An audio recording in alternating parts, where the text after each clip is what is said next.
The Earth moved today and it had nothing to do with that earthquake. Group C and D came to a close and the drama stepped up a gear or three. 4 more are through, 4 more are out. This is the Footy Show's FIFA World Cup Tonight.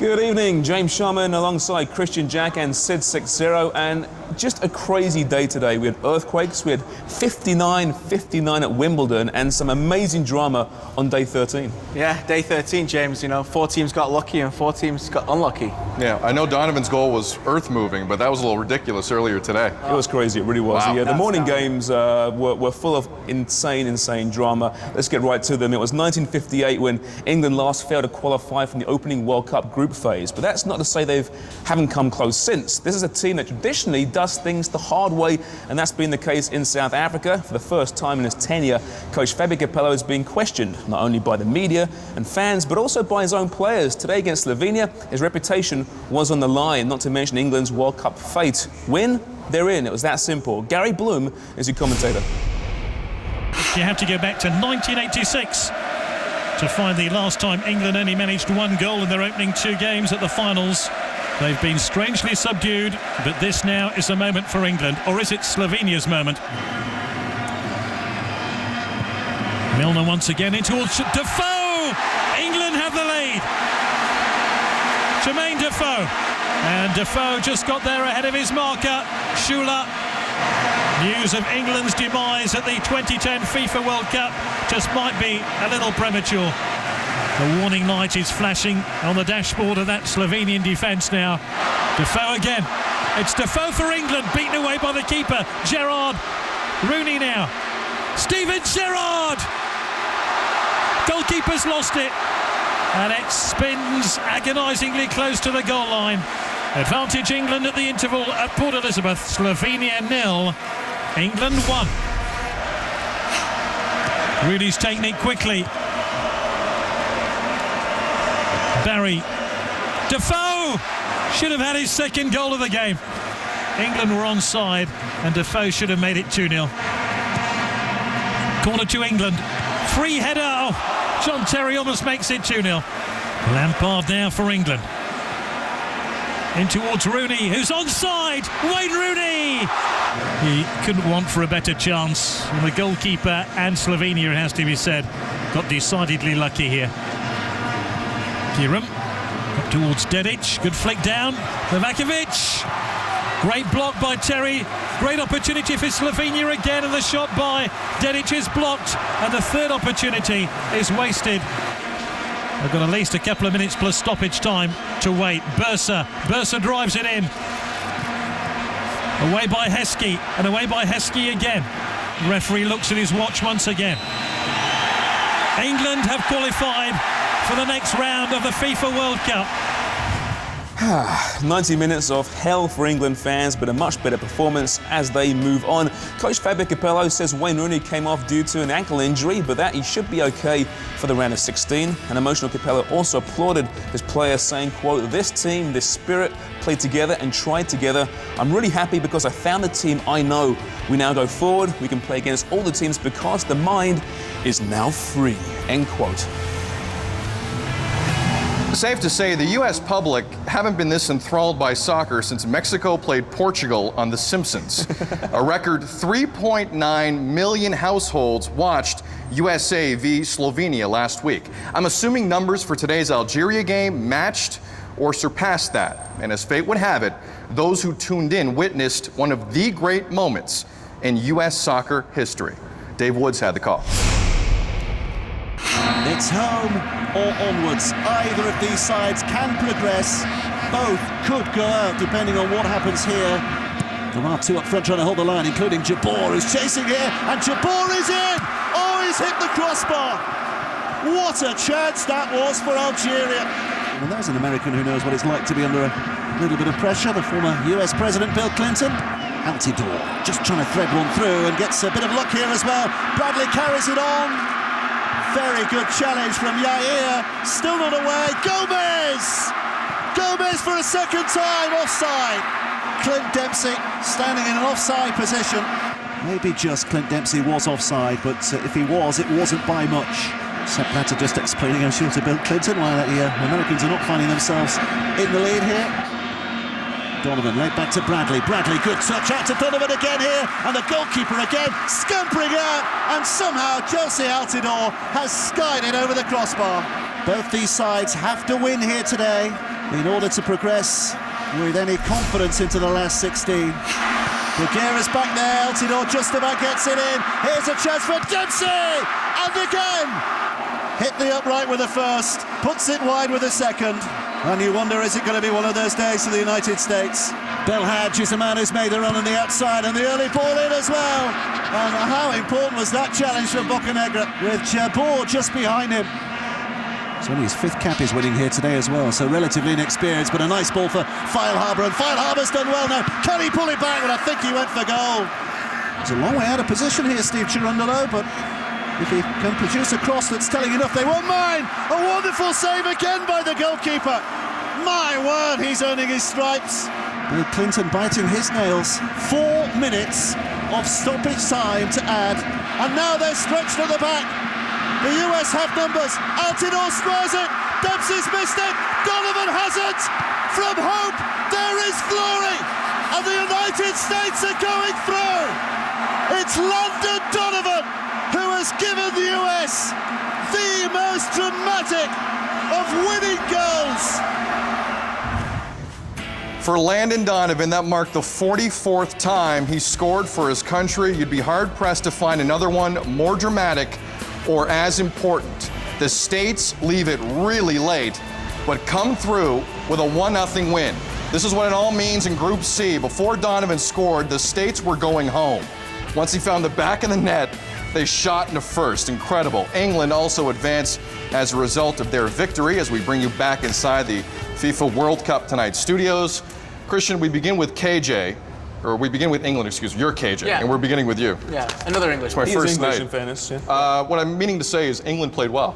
They did play well, yeah. Nice save, Sid. It wasn't a masterclass performance, but it was enough at the time. I mean, at the end of the day, you've got to get through. I mean, 24 hours ago, we thought this team potentially could be knocked out and get, having to fly home tonight. So it wasn't a great performance. I think Capello's changes worked clearly. I mean, James Milner on the right-hand side, finally playing in the right position, showed Aaron Lennon how to cross. Lennon couldn't cross the ball like that for two games. He gets booted out, and Defoe following through, doing what he's in the team for. So that allowed Wayne Rooney to drop deeper, playing that playmaker role. It brought him into the game more. It brought Gerrard into the game more. They connected together. They should have had 2 or 3 or 4 more goals, but they didn't. They got the one they needed. It gets them through.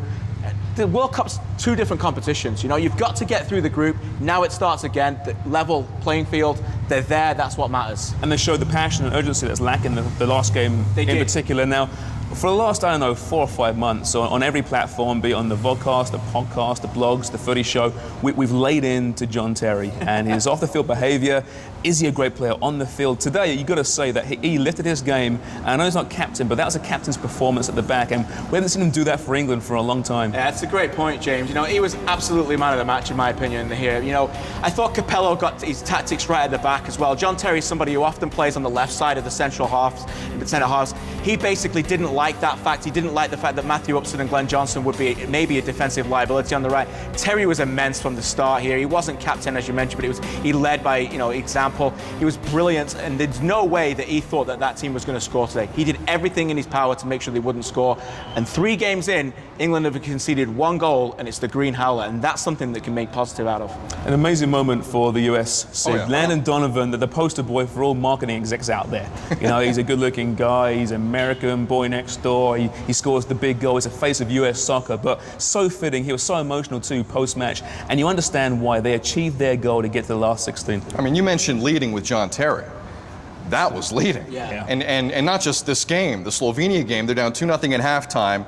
He galvanizes the entire crew. I mean, this really comes would from- have been a crime if the States went home. And it really would have been. I mean, it was shots on target all the way. This comes from Tim Howard's throw-in, by Yeah, the way, it in the does. 90th minute. Look what Donovan does here, by the way, tracking the play, not giving up like the defender does, and that's what he was rewarded with. He's the one who plays the ball in, keeps running, as you can see out of his picture. The ball spills to him, and what a fitting moment. That, by far, It's the greatest moment in soccer history for that country, and what a goal. Forget the 1950 win over England in a World Cup. It didn't mean that much then. This is an incredible story for this country going forward. I agree, because when you consider how many people were probably watching that game in the States, in comparison to 2002, when literally everyone was asleep, that tournament was in the middle of the night. Exactly. No one cared. This would have been a disaster if they'd have gone out. It's apples and oranges what this means compared to that quarterfinal run in 2002. And now it opens up. They win the group, and now look what side of the bracket they're in. I mean, they were 4 minutes away from flying home tonight, and now they have a great opportunity to do it. They can win the World Cup.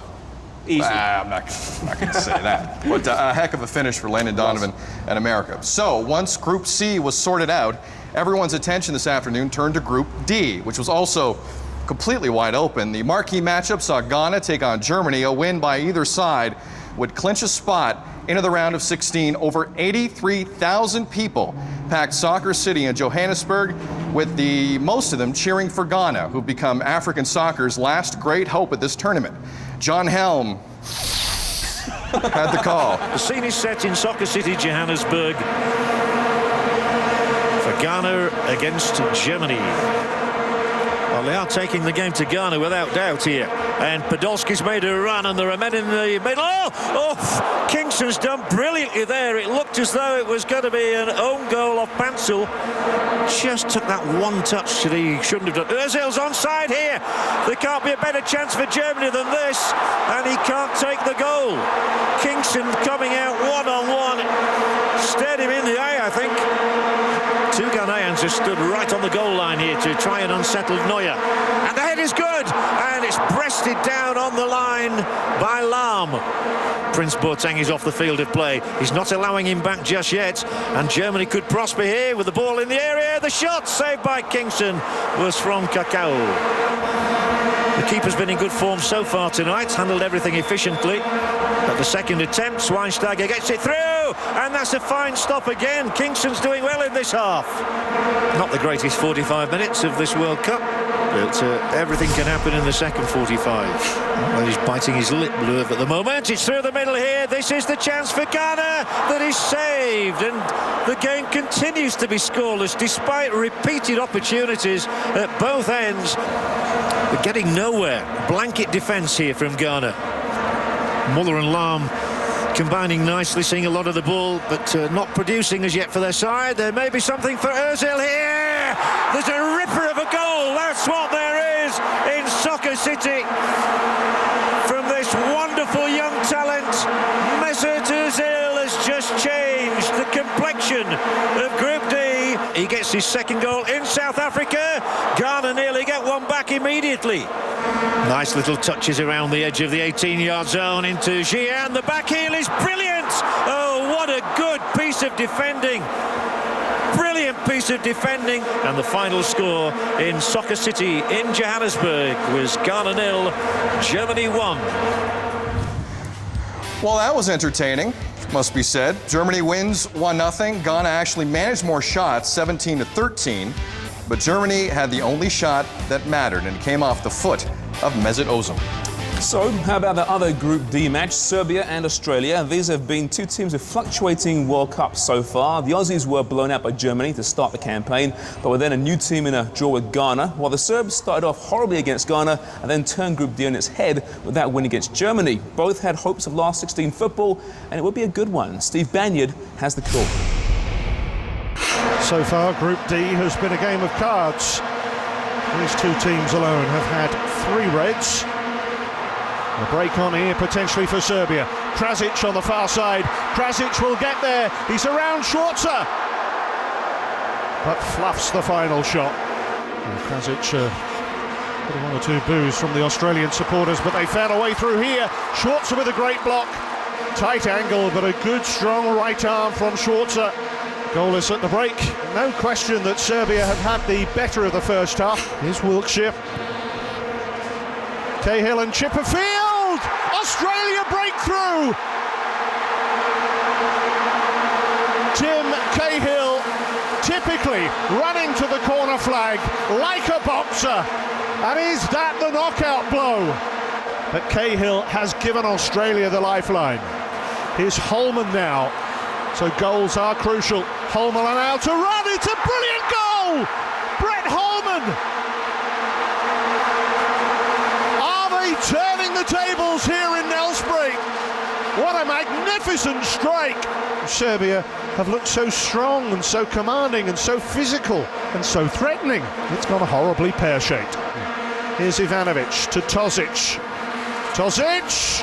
Pantelic! They've pulled one back, and Pantelic has put Serbia within a goal of Australia here. Superbly well for Serbia. Lazovic now. Oh, and it's offside this time. It's offside. Margins between success and failure are fine. And this really just sums up why the FIFA World Cup has everybody on the edge of their seat. Kennedy brings it down. Kennedy! Off target. Oh, the Serbian bench have gone bonkers there. They think it should be a penalty. He knew nothing about it. Nothing. Australia have their first win here in South Africa. Serbia are out.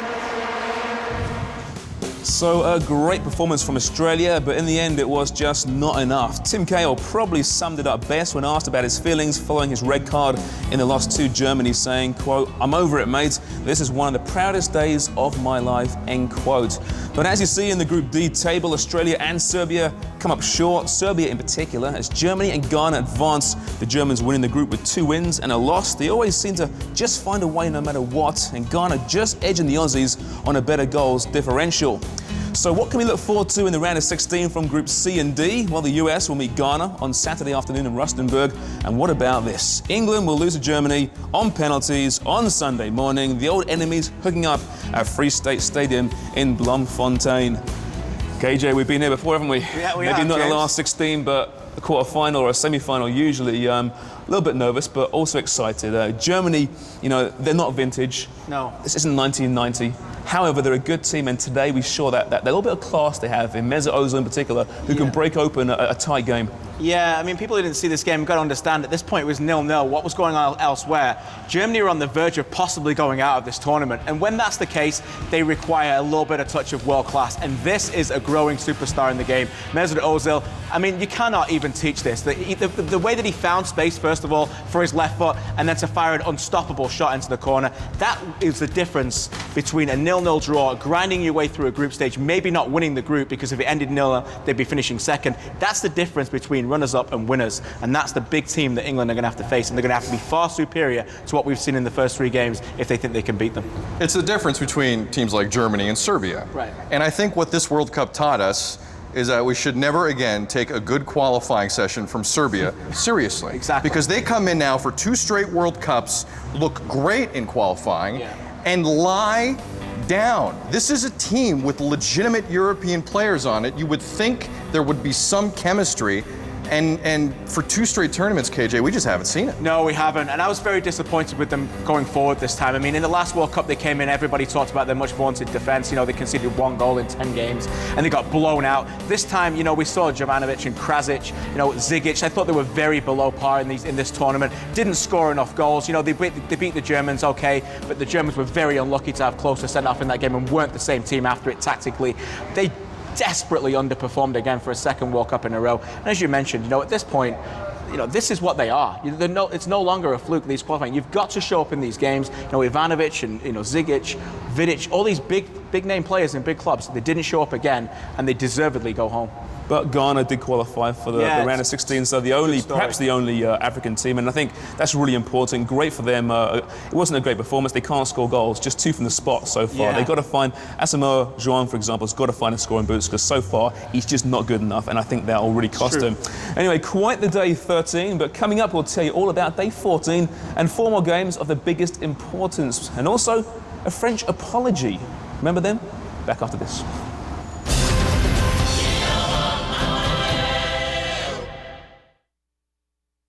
The Scores coverage of FIFA World Cup tonight is presented to you by Kia, the power to surprise.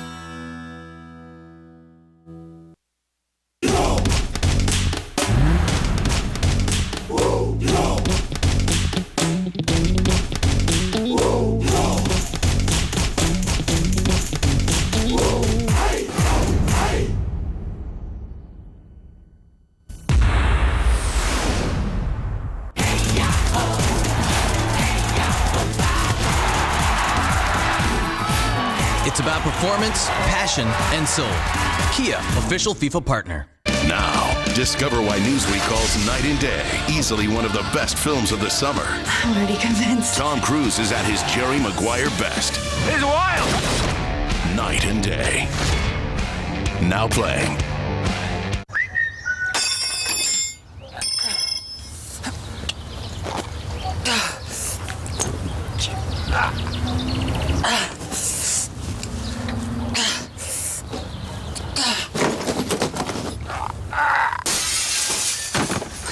That was last weekend.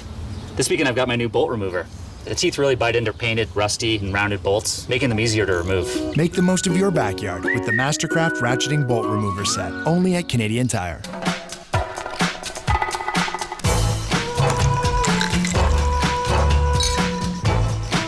La Vie Grand Marnier. Why not bring Paris home with Le Grand Cool?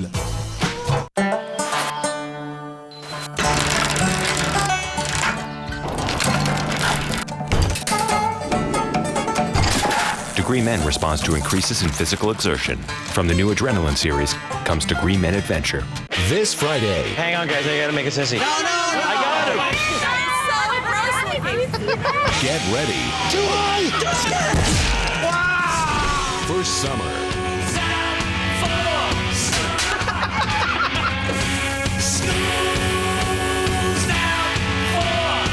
Grown-ups. Let me take a look.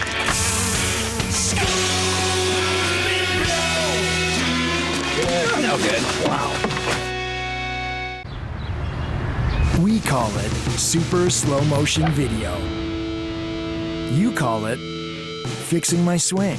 Canon PowerShot. It's time to imagine what you can do with super slow motion. Closed captioning on The Score is brought to you in part by Boston Pizza, your footy headquarters.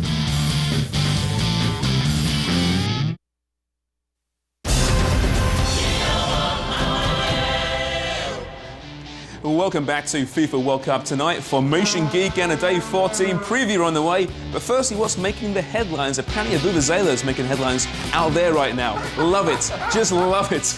All right, to the news. Winger Florent Malouda has publicly apologised for France's disastrous World Cup performance, saying that the main priority now should be restoring France's footballing reputation.